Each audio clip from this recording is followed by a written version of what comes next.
YouTube ചാനലിലേക്ക് സ്വാഗതം. അപ്പൊ നമ്മൾ ഇന്ന് ഉണ്ടാക്കാൻ പോകുന്നത് ഒരു മീൻകറിയാണ്. ഒക്കേഷണലി നമ്മൾ ഉണ്ടാക്കുന്ന ഒരു മീൻകറി അല്ല, സാധാരണ നമ്മൾ എല്ലാവരുടെയും ഡെയിലി ലൈഫിൽ ചെറിയൊരു മീനൊക്കെ കിട്ടുമ്പോഴത്തേക്ക് ഉണ്ടാക്കുന്ന ഒരു ചെറിയൊരു മീൻകറിയാണ്. അപ്പൊ നിങ്ങൾ ഉണ്ടാക്കിയിട്ടില്ലയോ എന്ന് എനിക്ക് അറിഞ്ഞുകൂടാ. അപ്പൊ നമുക്ക് നേരെ കുക്കിലോട്ട് പോവാം. നമുക്കിവിടെ 3 അയിലുണ്ട്. അത് കഴിഞ്ഞിട്ട് നമ്മളിവിടെ ഒരു അരപ്പുണ്ട് നമ്മുടെ കയ്യിൽ. അതിൽ ഇൻഗ്രീഡിയൻസ് എന്ന് വെച്ചാൽ ഒരു തേങ്ങ, ഇതുപോലത്തെ ഇത് തേങ്ങ ചിരണ്ടിയത്. അത് കഴിഞ്ഞിട്ട് നമുക്ക് എരിവുള്ളതും എരിവില്ലാത്തതും ആയിട്ടുള്ള മുളക് പൊടി 1 ടീസ്പൂൺ.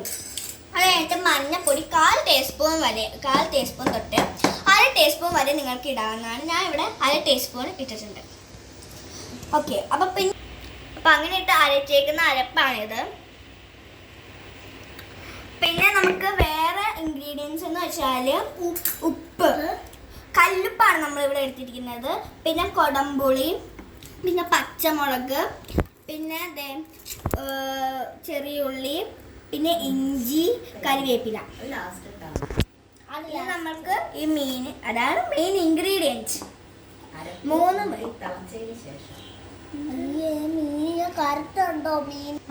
അപ്പൊ നമ്മൾ എങ്ങനെയാണ് അരപ്പ് മിക്സ് ചെയ്തിട്ട് അടുപ്പത്ത് വയ്ക്കുന്നത് നമുക്കിപ്പോ കാണാം കേട്ടോ. നമ്മൾ ഒരു ചട്ടിയിൽ അരപ്പ് വെച്ചിട്ടുണ്ട്.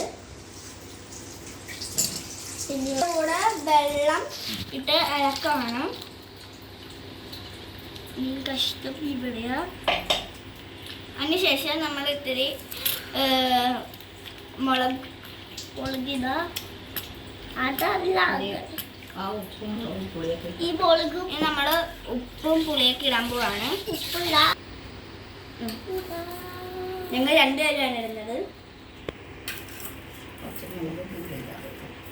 കല്ലുപ്പ, പിന്നെ കൊടംപുളി, 1 കൊടംപുളി, 3 കൊടംപുളി. അതിന് ശേഷം പച്ചമുളക് നമ്മൾ ഇടുന്നുണ്ട്. പച്ചമുളക് ഇവിടെ 4 കീറിയ 4 പച്ചമുളക്.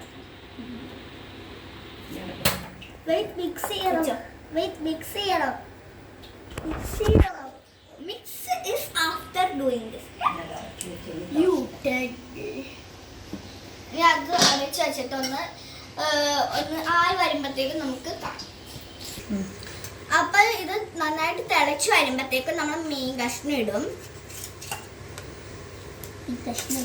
ഇത് തിളച്ച് കുറുകി വരുമ്പോഴാണ് നമ്മൾ വെളുത്തുള്ളി, ചെറിയുള്ളി, ഇഞ്ചി, കരിവേപ്പില എന്നിവ ആയിട്ടുള്ള ഇൻഗ്രീഡിയൻസ് നമ്മൾ ചതച്ച് ഇടുന്നത്.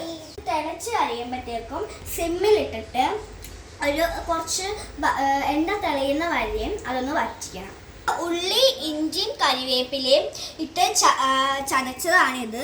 അതിൻ്റെ കൂടെ പച്ച വെളിച്ചെണ്ണ ഇട്ടൊന്ന് ചായച്ചെടുത്തതാണ് ഈ ഒരു ഇത്. ഇപ്പം മീൻകറി ഒന്ന് റെഡി ആയിട്ട് വന്നിട്ടുണ്ട്. അപ്പം നമ്മൾ നേരത്തെ വെച്ച അത് നമ്മളിപ്പോൾ ഇടാൻ പോവാണ്. ഒന്നാവ് വന്ന് തിളച്ചതിന് ശേഷം നമുക്ക് ചുറ്റിച്ചിട്ട് തീ ഓഫ് ആക്കാവുന്നതാണ്. നമ്മുടെ മീൻകറി റെഡിയാവും.